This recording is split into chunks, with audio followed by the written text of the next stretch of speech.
Hey guys, Happy Kappa here, and I'm back with another video. This time we are again in Bella Coola, as usual, but I have got the winter scenery on. Um, there's going to be a couple of links in the description if you have any or want to find any information about the stuff that I'm flying or any of the add-ons that I'm using. A lot of it's going to be in the description, so check that out if you want this. Um, and of course, if you have any questions, go ahead and leave them in the comment. Always love seeing the feedback and seeing the questions in there. I am happy to answer them. But we're here, and I'll get going while I'm talking. But I thought today we would do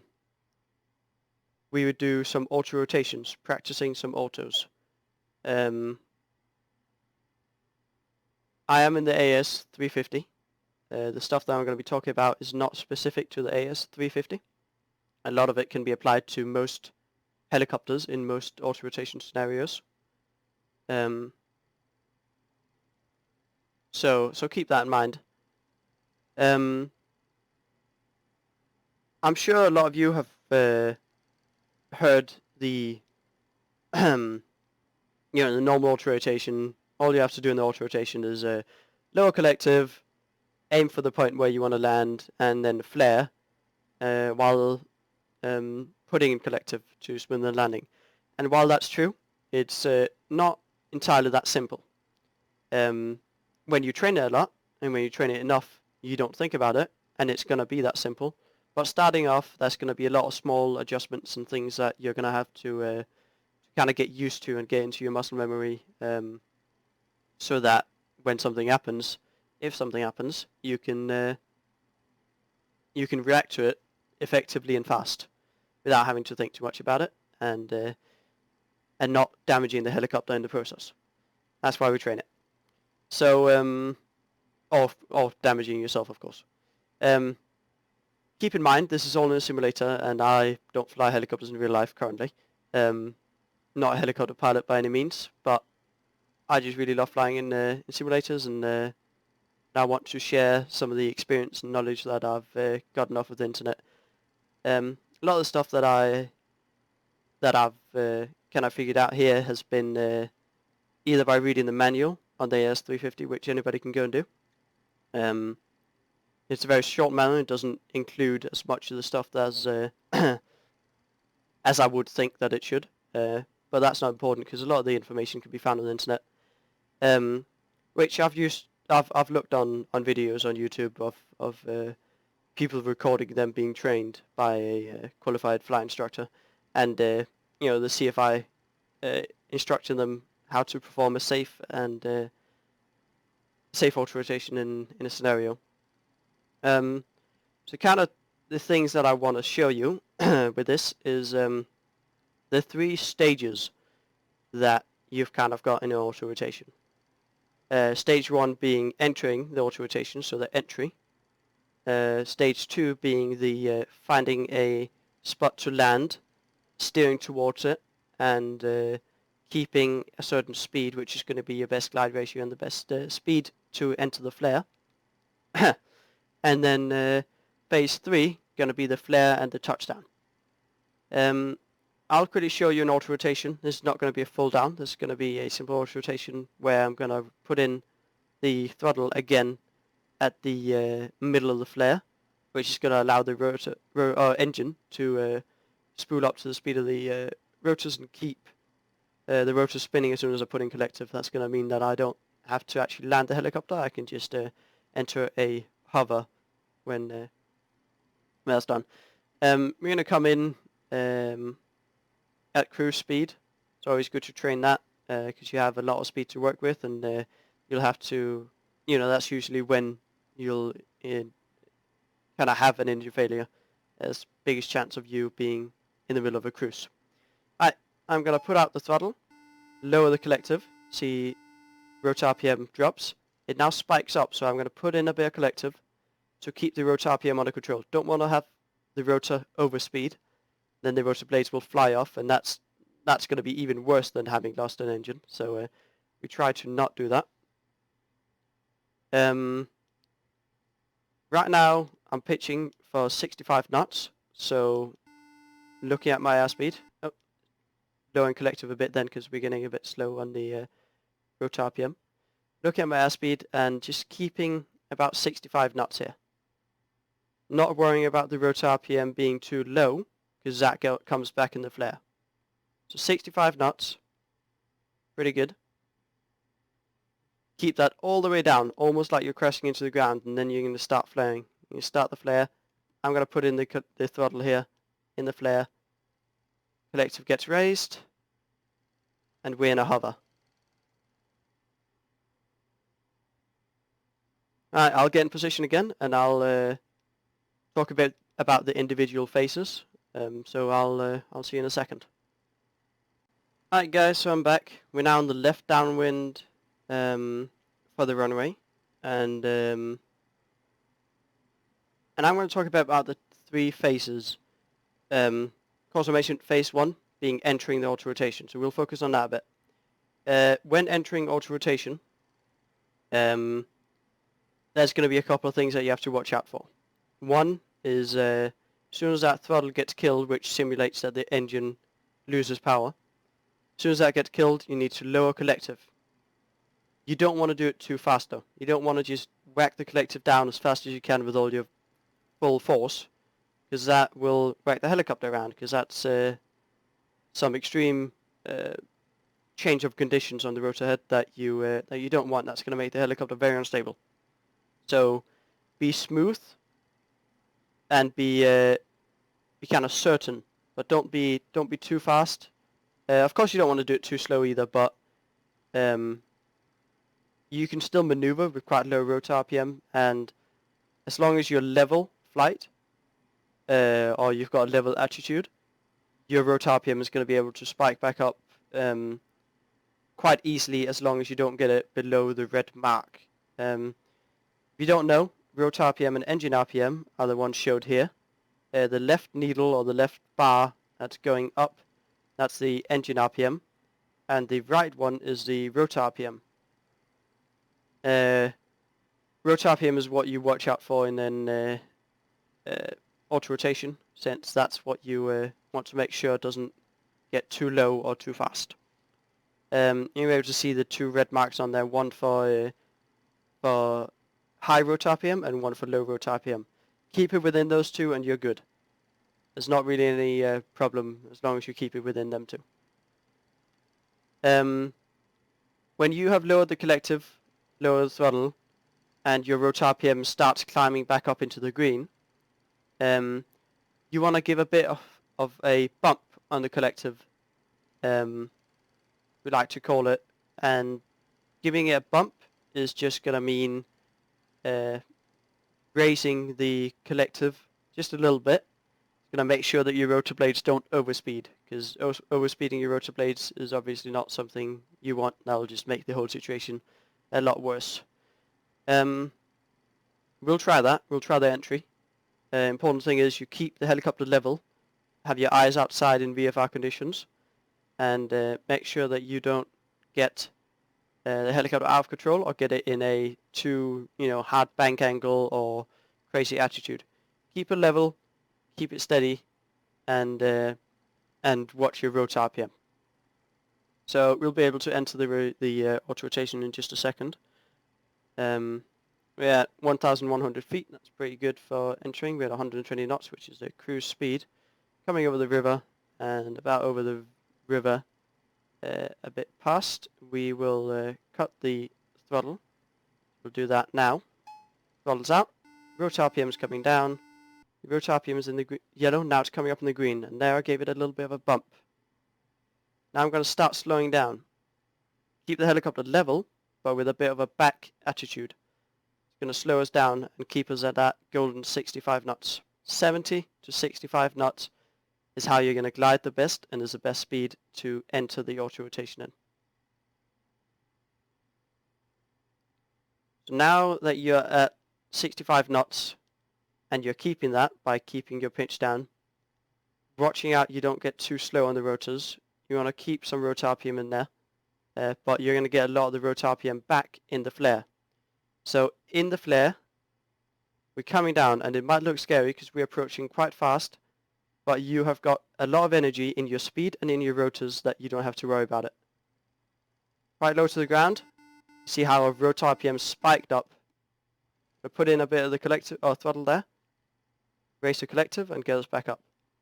You saw how the rotor RPM spiked a lot while we were keeping that attitude.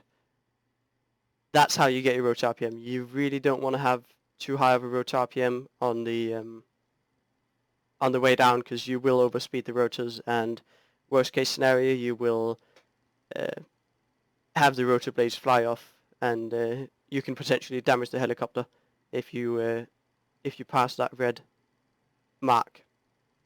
We'll try one more time, and we'll focus on the flare this time. So we'll do a full down auto rotation, but I'll be back with you in a second here. Alright, so we're here on the left downwind, will extend out. And for this auto rotation, we're going to do a full down auto rotation, and we're going to focus on the touchdown, on the flare section of the auto rotation. This is a very difficult one. It's hard to master, and it will not be perfect. Luckily, helicopters are made to be able to withstand quite a lot of stress on the skids, so don't worry too much about it. And remember, this is a simulator, so it doesn't really matter that much if you damage your helicopter. But if you have trained enough on the first two steps and put the throttle back in, you shouldn't have any problem with the full down. It's not too bad. It just takes a lot of practice to get used to. But what we're going to do is, when we come down, we're going to be, of course, coming down at 65 knots as we do, 70 to 65 knots, and we're going to have our rotor RPM. Wake up. Oh, getting poked again. We're going to have our rotor RPM fairly low, so that when we do the flare, it's going to rise up and it's going to get high, and it can get dangerously high if you don't watch out. So we're going to turn in. The important thing is keep your tail clear of the ground.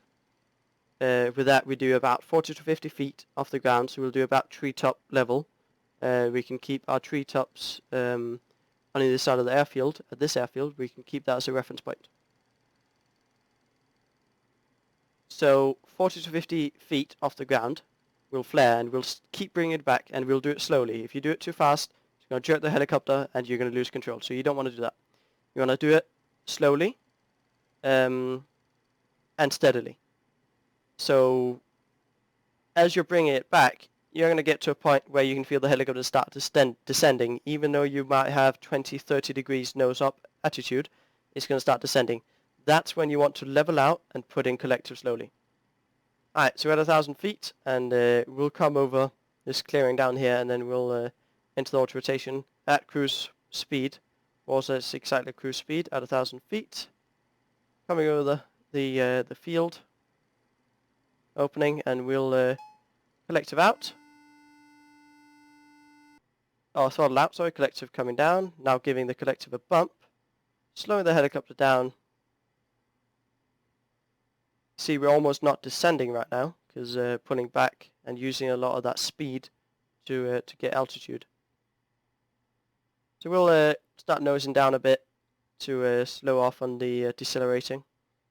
We go about 70, 65 knots. See us coming down quite fast, and our rotor RPM is quite high. So we're going to give in a bit of collective. That's going to help us in our flare, and that's going to help us keep our rotor RPM under control. We're coming down, and see about enter treetop level. Slowly pull back, pull back, pull back, pull back. Rotor RPM's coming up. Rotor RPM is good. And you see we are starting descending. Level out. Collective up. Slowly slide across the runway. Now our rotor RPM is quite low. We're on the ground, and everything's good. Put the throttle back in. Rotor RPM and engine RPM is going to follow up, and they're going to are going to join. So when people talk about a split in the needles, that's kind of how you indicate if you have had an engine failure. If you see the rotor RPM and the engine RPM not being close to each other, then you know, them not following each other when you pull power, engine RPM goes up as long as rotor RPM. If they don't follow each other, you know there's something wrong, because that means that some point of the transmission, something's not working like it should, or the engine has quit and the engine RPM is dying while your rotors are keeping the rotors RPM spinning. You know that you should start entering an autorotation. So we'll do one more full down autorotation, and I'll see you around on the downwind again. Alright, so here we are on the downwind at 1,000 feet, getting up to cruise speed. And for our final autorotation, we'll put everything to use, and we'll do the ultimate autorotation. So I'm going to say out loud all the steps that we're doing, and hopefully it works, and hopefully we get a nice touchdown. Full down autorotation, keeping everything in mind, just going through the steps in your head before you train it. Just thinking to yourself, lower collective, give the collective a bump, get your location to land at, establish on the 65 knots, best glide speed, come down to treetop level, start your flare, keep the flare going until you start dropping, your altitude, then level off the helicopter and add in collective. That's just the steps you have to go through, and if you follow those steps, you're going to be golden. As I said, helicopters are made to be able to always crash, or at least withstand a lot of strain on the skids, so you can land it quite roughly, and the only thing you have to watch out for at that point, more or less, is not bounce the helicopter, because if you bounce it, you can you know, possibly roll it over, or possibly stick the nose into the ground, and that's, you know, especially dangerous on unknown, you know, locations of landing. If you're experiencing an engine failure and you are going to be landing in a field, don't know what that field is made of, so always keep that in mind. Don't stop flying the helicopter until the engine is shut down. Engine shut down, everything's shut down, you stop flying the helicopter. Until then, you are on your toes and you are watching out for everything that could go wrong. Because as a lot of people say, the helicopter is out to kill you. It's not meant to be flying. And it's kind of funny. But so we'll come in and again about that field, maybe a bit before. Got a good speed, got 1,000 feet. We'll start entering the autorotation. I usually say about the bottom of the compass, when that is lined up, whatever's within you and that bottom of the compass, you'll be able to reach at cruise speed. Alright, collector comes, or throttle comes out, collector comes down, collector comes up in the bump, nose is in a pitch high attitude, leaving us coming down to about 18 knots now. Got our location to land at, straight ahead, long runway, very nice. 18 knots, we're going to keep bringing it back slowly. We're going to be very smooth in our corrections, very smooth. About 70 knots now. 70 knots, we're going to keep that 70, 65 knots coming down. That's it, coming down, passing through 500 feet, 400 feet, 300 feet, 200 feet, reaching about treetop level, we're about 100 feet. That's about 50 feet, leveling out, leveling out. There's that drop in altitude, leveling off the helicopter, raising collective, and a smooth landing. That's about as good as it gets. We'll taxi back to our helipad and we'll call that a day. that's just been a short introduction to auto-rotation to the helicopter. A lot of these steps, they match most helicopters, because helicopters fly the same, pretty much all of them. You know, the speeds of best glide ratio and all of that can vary depending on each helicopter. But generally speaking, most helicopters 60 knots, 65, 60 knots is about the best. So with all of that out of the way and all of that trained and showed off, I hope that you guys have enjoyed this video, and I hope that you've learnt something, and I hope you can put it to use in your own scenarios, in your own training on the simulator. Hopefully that is gonna be good. So here again, we'll start the shutdown, and that is not very, it's a bit worrying. Alright, throttle idle. I won't bore you with the shutdown, but as I said, hopefully you guys have learnt something. Hopefully you've enjoyed this video, and if you have any comments, any suggestions or anything, feel free to leave it in the comment section below. Always love reading the comments. If you enjoyed the video, leave a like, and I'll see you guys another day.